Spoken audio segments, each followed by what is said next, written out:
The labor movement has been unanimous in their opposition to the shutdown, calling on Republicans to come to a deal to not raise health care costs for Americans and reopen the government.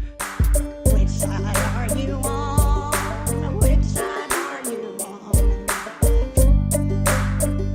Last Week in Southern Labor is a segment that we do every week where we talk about what workers in the U.S. South and the American colonies were up to in rapid fire. Here's what they were up to last week from October the 3rd to the 10th. In union elections, the National Labor Relations Board continues to be shut down, but the Public Employee Relations Board in Florida, which is responsible for overseeing state and municipal union activity in the state, is not. And McKenna Schuler rounded up the last month of activity on her Substack, which you should check out. It's caringclassrevolt.substack.com.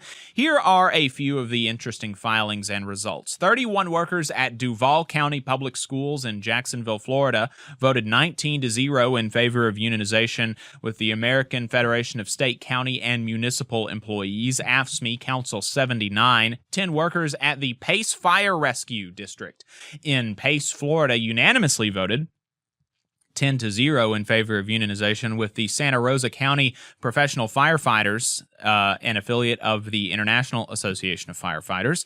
1,156 food service workers at Broward County Public Schools in Fort Lauderdale, Florida, voted 119-3 in favor of recertifying the Federation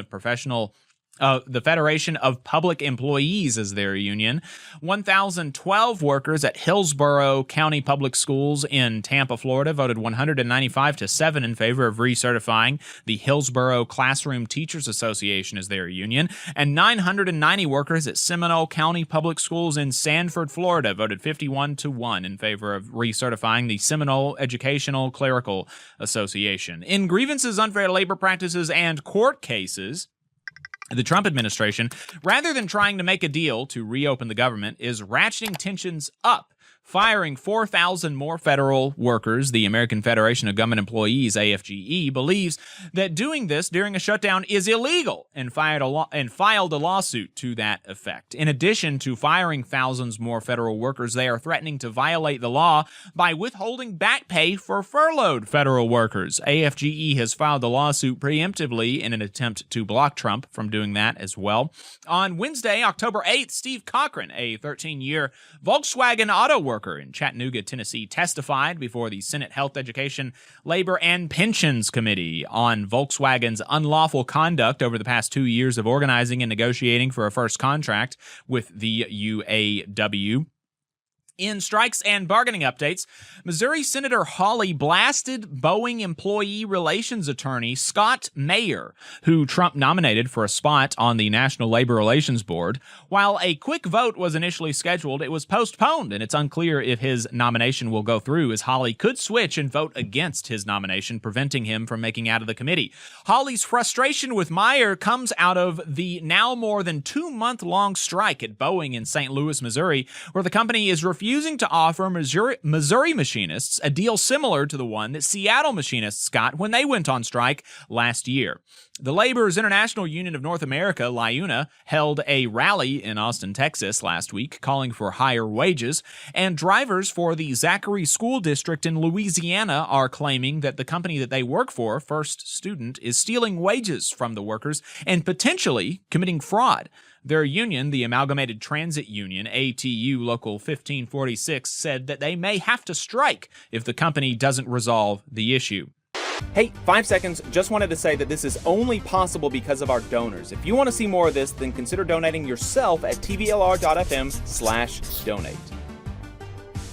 In political and legislative updates, Missouri Senator Hawley did support, however, 2 Trump appointees to the NLRB, including Crystal Carey, an attorney for the union-busting law firm Morgan Lewis. Hawley claims that he received assurances from Carey that she would continue to pursue Abruzzo's joint employer policies, though he did not receive those assurances from her while she was at the hearing and under oath. The Economic Policy Institute released a report on how some states are stepping in the gap that the federal government is leaving as Trump slashes worker safety and health programs. Sean O'Brien had Markwayne Mullen on his podcast, where Mullen refused to commit to backing the Teamsters' signature legislation, the Faster Labor Contracts Act, only saying that it is, quote, moving in the right direction from the PRO Act, meaning that it does less to increase worker power than the PRO Act would have. The Senate Health, Education, Labor, and Pension Committee held a hearing on the legislation last week, and O'Brien was a guest of the Republicans. Shockingly, when Bernie asked all of the guests that were invited that day if they support the PRO Act, O'Brien demurred and would not say one way or another whether he supports the PRO Act now. Shocking, absolutely shocking revelation, I think. The labor movement has been unanimous in their opposition to the shutdown, calling on Republicans to come to a deal to not raise health care costs for Americans and reopen the government. The AFL-CIO has compiled a list of statements from their affiliates on the issue. AFL-CIO President Liz Shuler said, "The federal government is shutting down right now because President Trump and his administration chose chaos and pain over responsible governing. Now, countless jobs, the essential government services we all rely on, and the economy powered by our workforce are in jeopardy, all because the administration wants to take one more swing at wrecking the Affordable Care Act and throwing working people off our health care." In internal union affairs, the Union Veterans Council, UVC, announced that its board of directors selected Craig Romanovich as its new executive director. The council highlighted his work within the labor movement, where he served as chair of the Allegheny Fayette Central Labor Council's UVC, their Veterans Council, and mobilized grassroots support for veteran and worker initiatives. He is a longtime member and former chief steward for the Utility Workers Union of America, UWUA, Local 433. Romanovich is a veteran of the U.S. Army, having served from 1993 to 1998. If we missed anything, let us know. You can send us your union updates at tvlr.fm/contact.